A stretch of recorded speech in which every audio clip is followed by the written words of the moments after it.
Welcome to your new, post-pandemic office. For some workers, returning to the office will give them a sense of normalcy again. But what they return to might be far from normal. There's likely going to be more space between desks, added partitions and sanitation stations, plus new rules on the use of common areas, meetings and where and how to keep food.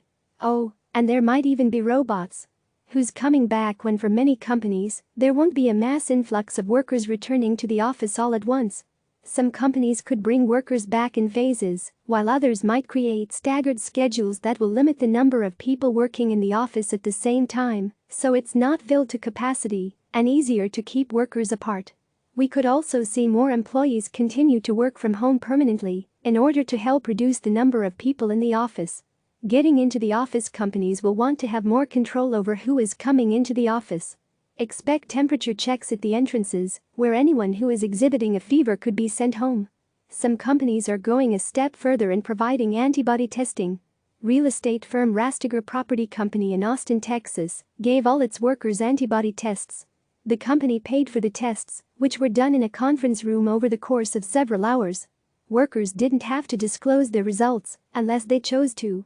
We have a very open and transparent culture. Medical and other issues are always deemed confidential unless people feel they want to share, said Kelly Rastiger, co-founder and creative director at Rastiger Property Company. Companies are also cracking down on visitors. We will limit the traffic in, said Gil Borak, CEO and President, U.S., Colliers International, a commercial real estate services and investment management firm headquartered in Toronto. The new workspace in the post-pandemic office, it's all about social distancing. That means the open office plan that so many companies bragged about in the past is going to look a whole lot different. When offices start to open up post-COVID, we're going to start to see different barriers, like what's being used at the grocery stores to protect employees, said Rastiger. That could mean partitions, privacy panels or higher walls between desks. Desks are going to be moved, so they are at least 6 feet apart, and conference rooms are going to have to be reconfigured to create more space between participants. Expect to see subtle reminders throughout the office about social distance. Puppet, an automation company based in Portland, Oregon, is considering adding 6-foot-long carpets behind workers' desks to give other employees a visual cue for where they should stand to ask a question. All about the sanitizing, sure. Disinfectant wipes and hand sanitizer will be scattered throughout the office, but there's a good chance cleaning crews are also going to be coming through several times a day. Puppet will incorporate freestanding hand sanitizer stations in its office space. The company has a porter at its Portland office that cleans high-touch surfaces throughout the day and will likely increase the frequency of cleaning at its global offices as employees return. We will look at ways to have employees take responsibility for cleaning up rooms they use, or possibly look at lighting indicator systems that shows us when a room has been used and needs to be disinfected, said Puppet's director of Global Workplace Laura Nichols.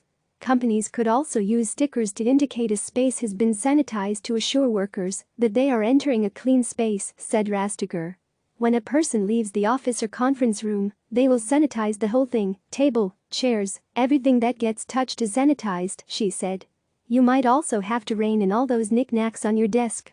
Companies could say nothing is allowed on your desk except what you are actually working on, said Rastiger. Another way to help keep a desk clean is to have a piece of paper placed on top of each desk surface for workers to work on top of, and then throw away the paper at the end of the day, she added. The kitchen is closed. Workers are going to have to find a new place to gossip and get coffee because kitchens are likely to be closed. It would cause a lot of problems to keep them open, said Peter Capelli, management professor at the Wharton Business School. I imagine they will close them, and you will see more vending machines. It's a great time for vending machines, they have the appearance of being cleaner and safer.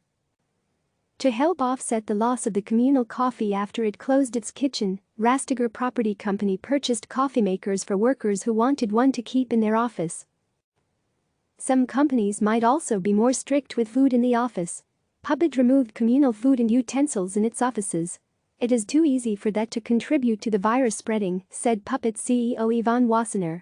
Gentle, but firm, reminders guiding employees on how they move around the office can help reduce unnecessary contact. You can guide flow through a space with subtleness with furniture, said Ben Watson, Chief Creative Officer, Herman Miller.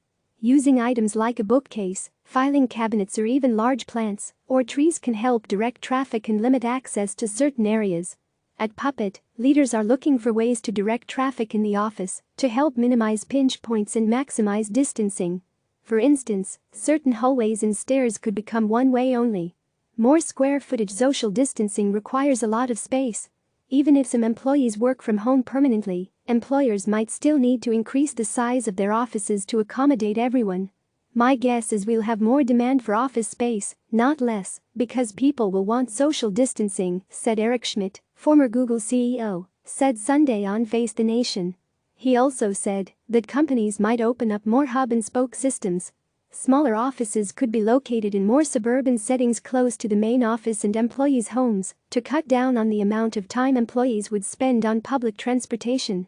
Material changes. Don't be surprised if you see more copper around the office. Experts have found that coronavirus can live for a few days on stainless steel and plastic surfaces, but only up to 4 hours on copper.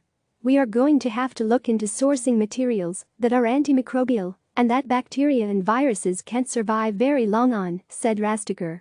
More tech, less touching. We could also see a lot more advanced technology at work in the coming months to help reduce contact. Rastiger said IoT sensors with automatic sanitizing capabilities could be added throughout the office. And voice or foot-controlled technology to activate elevator buttons or lights could also become common. And there could be a new coworker to help with mundane tasks like coffee.